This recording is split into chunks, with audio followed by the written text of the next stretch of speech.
Bonjour à tous et bienvenue dans ce nouveau numéro de Matafac, votre magazine sur la vie étudiante.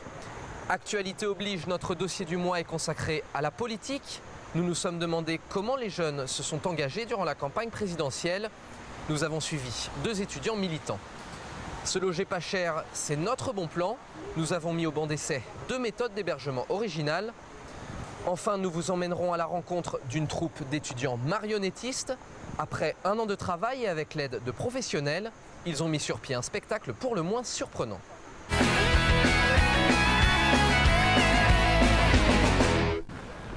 Pour un quart des étudiants, l'été ne rime pas avec grandes vacances, mais avec travail. Après les examens passés, les étudiants se mettent en quête d'un emploi saisonnier, mais pas toujours facile de dégoter ce précieux job. Reportage signé Marie Vivant. Fin des cours à l'université, mais pour Bérangère Bru, pas question de se reposer. Cette étudiante recherche un job d'été. Bonjour, je viens vous remettre un CV pour un petit job d'été. Merci. Ce sera remis aux responsables des ressources humaines. Là, je travaille l'été pour financer mes études. C'est assez cher, oui. Si on veut continuer à faire un bac plus 3, un master, il faut beaucoup d'argent.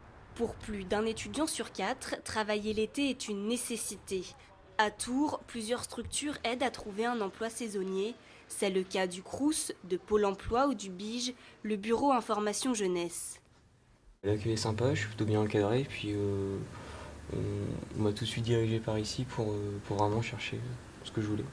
Ici, une centaine d'annonces est affichée et actualisée chaque jour. Si vous avez besoin de conseils pour votre CV, on peut aussi le regarder puis voir s'il y a des choses à améliorer.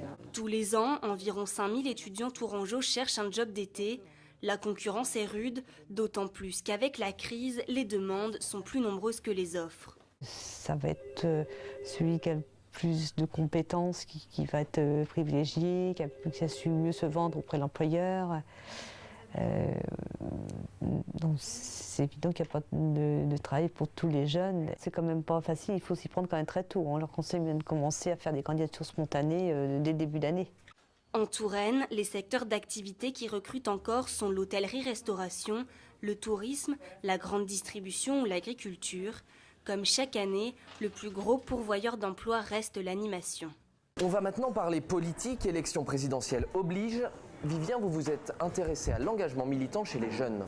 Et oui Lou, il y a les étudiants désintéressés et les passionnés. Marie a 21 ans, Tony 19 ans. A priori, ils se ressemblent, tous les deux se sont engagés à 100% pour leur candidat, mais elle milite pour l'UMP et lui soutient le MJS, le mouvement des jeunes socialistes qu'il vient tout juste de rejoindre. On découvre ce portrait croisé et on se retrouve juste après avec le politologue Jean-Philippe Roy. Mi-avril, au château de Tours, c'est l'effervescence. Tony Morisseau a 19 ans, il a rejoint le mouvement des jeunes socialistes il y a à peine un mois. Aujourd'hui, il est venu soutenir son champion. J'ai vraiment hâte que François Hollande arrive et qu'il fasse son discours, que ça va être génial. Étudiant en première année de physique-chimie, Tony a rejoint le mouvement socialiste pour son programme en matière d'éducation, ce qui lui plaît, le message d'espoir adressé à la jeunesse. Le choix, c'est de savoir dans quel pays nous voulons vivre. J'ai retenu qu'il y avait beaucoup de dynamisme dans la foule, que François Hollande était très énergique, qu'il avait vraiment envie que ce changement dont il a parlé pendant presque 1 heure ait lieu. Et moi je pense vraiment, vu le dynamisme qu'il y a eu, que ça sera le cas. Rue nationale, pas toujours facile de défendre son candidat. Depuis 5 ans chez les jeunes UMP, Marie Rivière affronte les critiques. À 3 semaines du scrutin présidentiel, la militante se mobilise pour convaincre. Bonne journée à vous. Merci. Ça marche Marie ? Oui, on discute, on distribue nos petits tracts, on a des personnes qui sont plus ou moins convaincues, voilà, il y a des gens qui se posent encore des questions, il y a beaucoup d'indécis. Et c'est justement avec ces personnes-là qu'il faut instaurer le dialogue pour comprendre, eux, ce qui leur a éventuellement déçu pendant le précédent quinquennat. Rentrée chez elle, l'étudiante en médecine chinoise n'arrête pas pour autant de militer.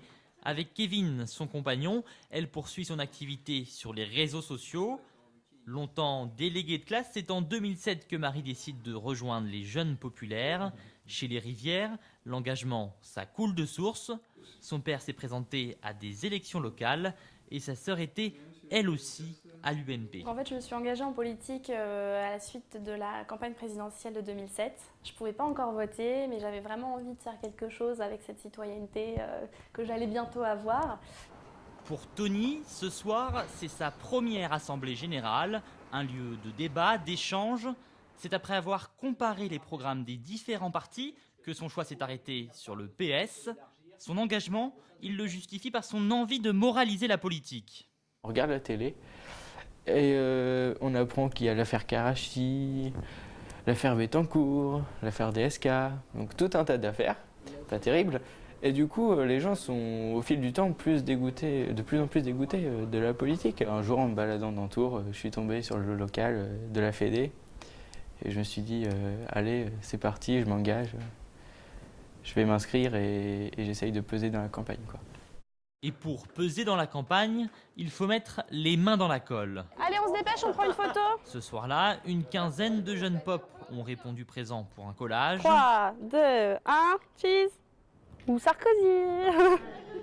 Après la traditionnelle photo de groupe, c'est parti pour la tournée.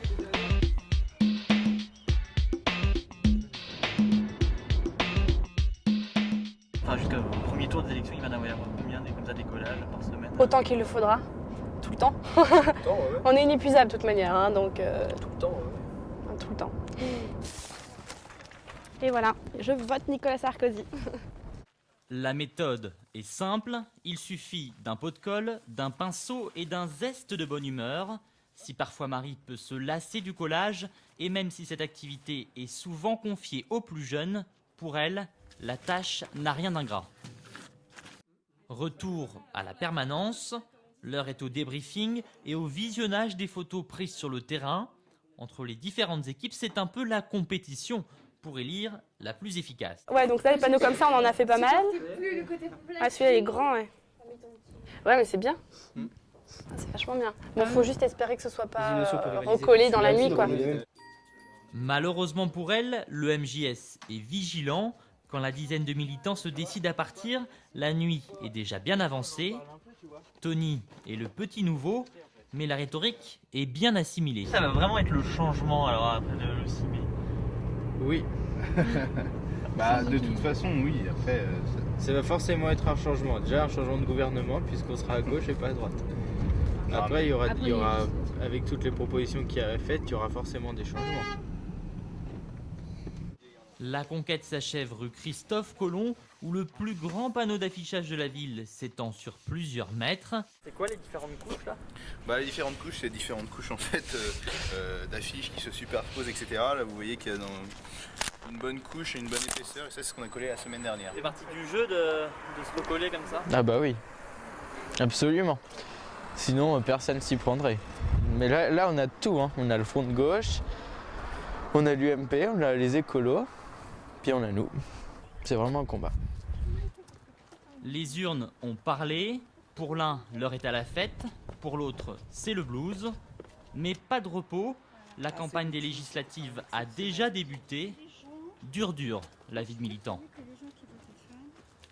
Voilà pour ce reportage. Nous sommes à présent au Palais, non pas le Palais présidentiel, mais le restaurant. Et nous sommes en compagnie de Jean-Philippe Roy. Bonjour. Bonjour. Vous êtes donc maître de conférence à l'université François Rabelais et politologue. Ma première question, on constate que lors des élections présidentielles, les jeunes se mobilisent, mais ce n'est pas le cas pour toutes les élections. Alors comment on explique ce désintérêt ?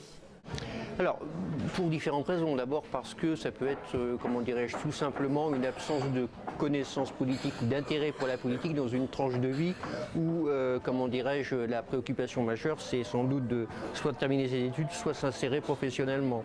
Le deuxième facteur, c'est aussi un problème de, j'allais dire, de génération différée en quelque sorte, parce que les jeunes, au fond, ont eu des parents qui souvent ont vécu des périodes comme les périodes de 68 où le fameux slogan « élection piège à con » avait en quelque sorte un certain retentissement. Et donc, j'allais dire, parfois la socialisation familiale politique est nettement différente et amoindrie, on va dire, et donc le souci pour la politique. Quel est l'intérêt pour un jeune de s'engager dans un parti politique plutôt que justement dans un syndicat, dans une association? Alors, majoritairement, en ce qui concerne les jeunes qui s'engagent en politique, la plupart du temps, c'est lié à une socialisation familiale et en particulier au fait qu'on en parle en famille et soit on en parle beaucoup, soit on est militant. Les parents sont militants, l'enfant est militant. Pas forcément toujours dans le même sens que les parents, pour des raisons de génération et j'allais dire de dimension peut-être freudienne un peu, mais du coup la valeur du militantisme est intégrée, quoi. Et plusieurs recherches montrent qu'il y a quand même une certaine volatilité du vote chez les jeunes, que ça leur arrive de changer. Comment on explique que lors de sa jeunesse, on change facilement de camp, de candidat? Souvent parce que précisément il y a un défaut de culture politique, même pour ceux qui vont voter, et donc par conséquent il y a une relation, j'allais dire, presque de marketing à l'offre politique, et c'est un peu l'occasion qui fait le larron. Au fond, ils vont au marché, quoi, en quelque sorte, hein. Et donc là, effectivement, la qualité de la campagne joue un rôle très important. Et quand ça leur plaît pas, ils n'achètent pas, quoi. Donc ce qui peut expliquer une abstention à certaines élections. À certaines élections. Et que les jeunes ne votent pas tout le temps. Oui, oui. En général, on voit que des élections où il y a finalement assez peu de doutes sur le résultat, où il ne représente pas un véritable changement en termes d'image, en tout cas un sentiment qu'il va y avoir un changement, ça vote moins. Mais quand on sait qu'il va y avoir un changement, il va y avoir quelque chose, une bataille, un truc, là ça vote beaucoup plus. La jeunesse était quand même une thématique importante chez les candidats là, aux dernières élections présidentielles. C'était même au cœur du programme de François Hollande. Chez Nicolas Sarkozy, il y avait quelques mesures, notamment le permis de conduire. Est-ce que c'est important pour les candidats de convaincre la jeunesse pour remporter une élection? Alors, c'est à la fois important et finalement très difficile compte tenu de ce que je viens de vous dire, à savoir que c'est un électorat qui peut très bien ne pas se mobiliser du tout. Et donc il faut leur parler pour aller chercher, si je puis dire, avec les dents, les votes des jeunes. Et notamment cette proposition sur le permis de conduire, on voit bien que c'est une proposition qui a été véritablement construite pour mobiliser précisément sur un enjeu qui touche la vie concrète des jeunes, et notamment ceux de 18 à 25 ans. Merci Jean-Philippe Roy. Je rappelle que vous êtes effectivement maître de conférences et politologue à Tours. Merci.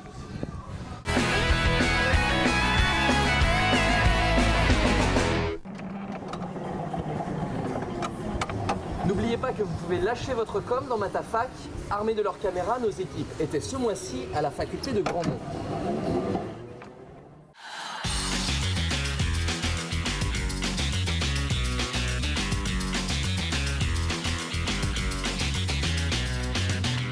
Alors moi je voudrais protester contre la fermeture de Mega Upload parce que ça rend mes révisions bien plus tristes et bien plus longues.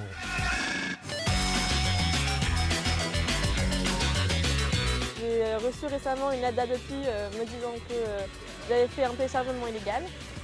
En fait, j'ai juste pris 10 chansons sur internet, voilà, c'est pas la mort, j'estime. Et je trouve ça un peu abusé puisque dans le monde, il y a quoi? Il y a plein de gars qui téléchargent des dizaines de choses.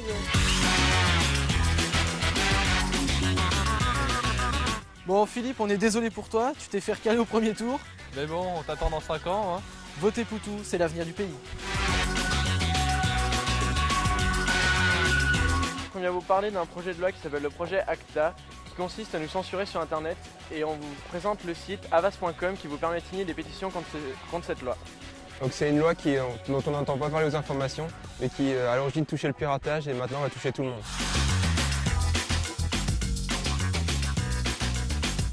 Quand on regarde les autres pays, ils ont moins de cours, ils font peut-être moins d'années d'études, ils ne sont pas moins compétents que nous. Donc est-ce qu'il n'y a pas un problème de ciblage des cours, trop de généralités, des choses qui ne nous serviront pas? Les examens arrivent bientôt, alors je vous souhaite à tous un bon courage et puis bonnes vacances.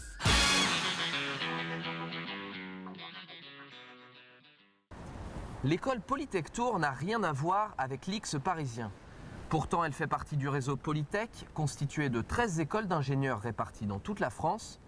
Chaque année, des centaines de jeunes en sortent diplômés. Marion Banchet et Julien Bernier ont rencontré l'un d'entre eux.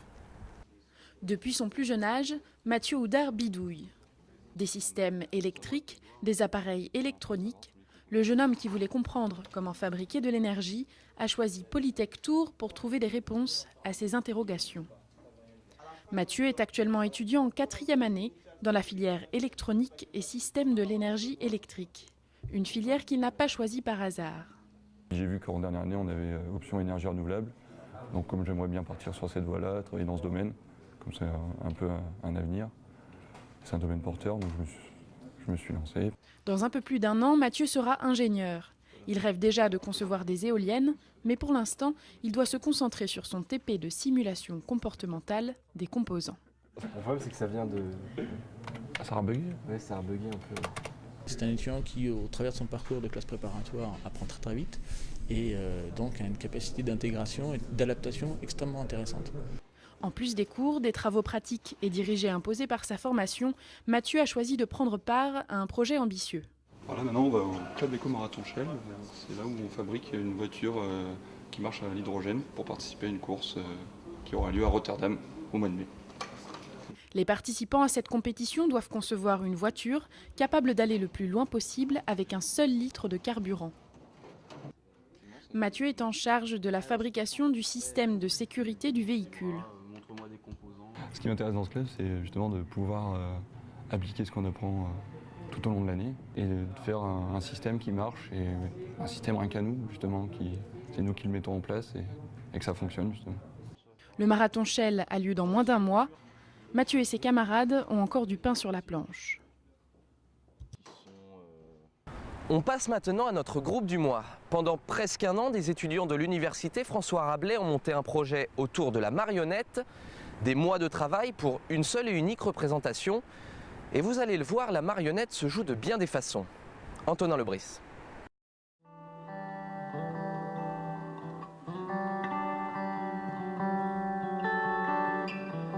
Musique envoûtante, lumière tamisée, textes intrigants. Bienvenue dans un monde peuplé de créatures chimériques.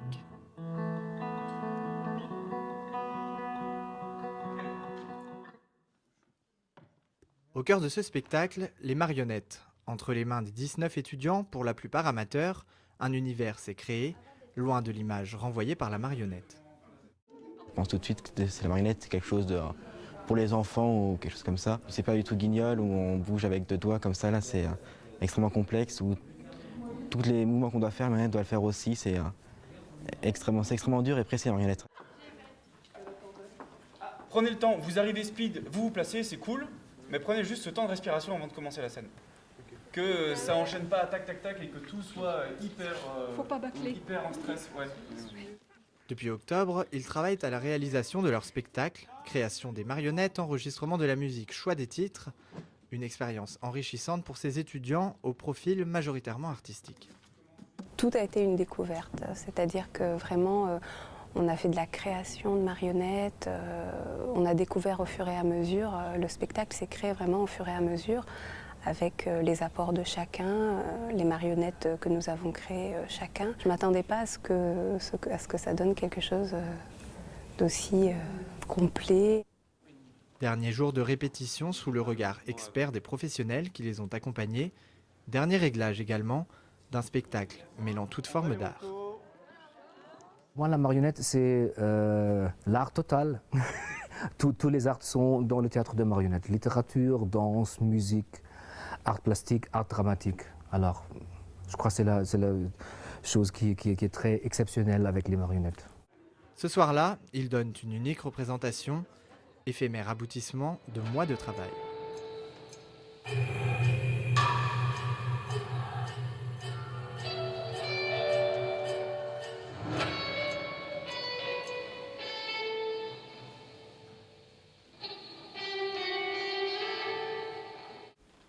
Devant plus de 200 spectateurs, les actes s'enchaînent et la magie opère.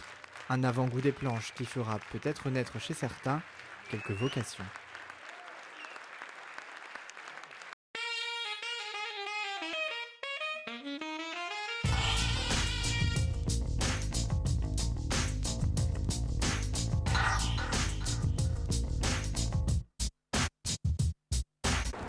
C'est la saison des déménagements pour certains, des départs en vacances pour d'autres.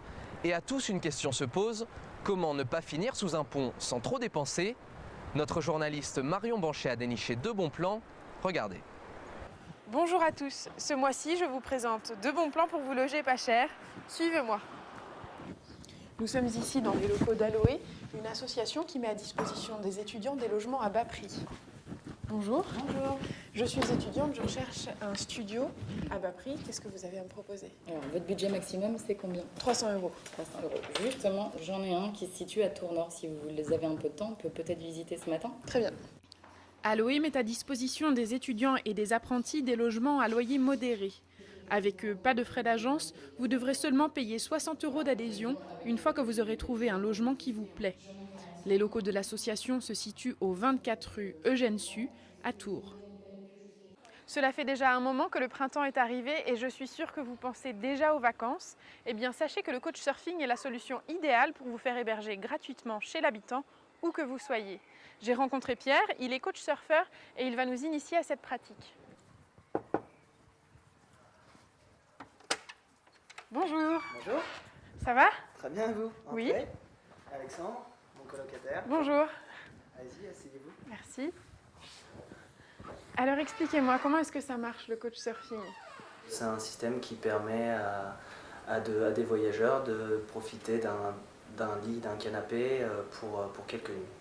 Les globetrotters de passage à Tours peuvent donc entrer en contact avec Alexandre et Pierre par le site Couchsurfing. La communauté des couchsurfeurs ne se limite pas à Tours, elle s'étend sur toute la planète. Vous pourrez donc vous faire héberger gratuitement lors de vos prochaines vacances. Pour adhérer à la communauté, rien de plus simple, créez votre profil sur le site www.couchsurfing.org. Voilà, vous connaissez désormais de nouveaux moyens d'économiser quelques euros. À vous de jouer.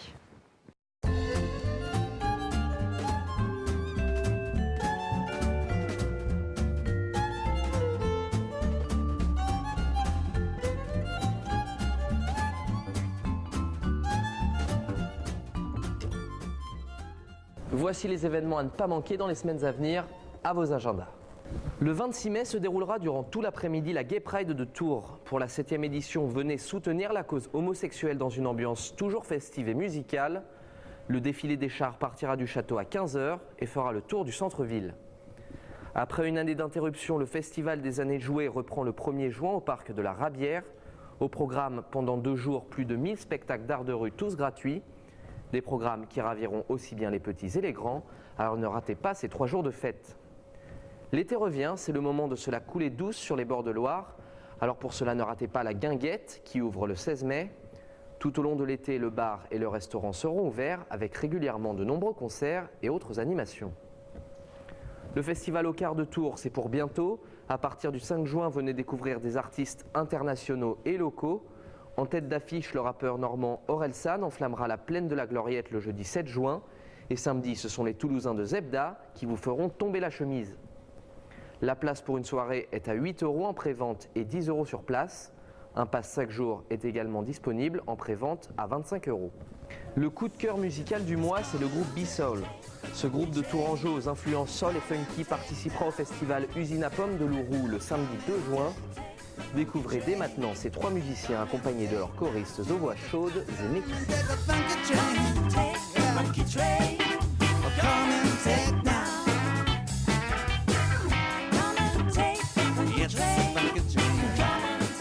C'est la fin de ce Matafac. Vous pouvez voir ou revoir cette émission sur www.tvtour.fr. À bientôt sur TV Tour.